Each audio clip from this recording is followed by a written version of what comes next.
Hi guys, ఈ రోజు part 3 తీవన్నా. So వినాయకుడి పండ్ల సామాన్లన్నీ కొనిస్తాం.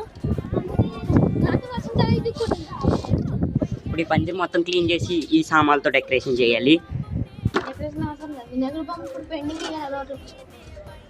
వినాయకుడి బొమ్మ పెయింటింగ్ చేయడానికి ఇది కొన్నాం. ఇలా ఇంకేమైనా తెలిసి ఉంటారో నేను ఇంకేం తెలియదు. టైం చూసుకోవచ్చు.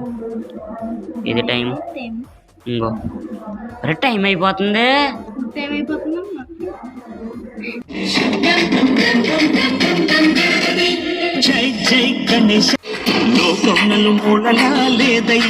ఇప్పుడు ఎట్టండి బా వీడియో.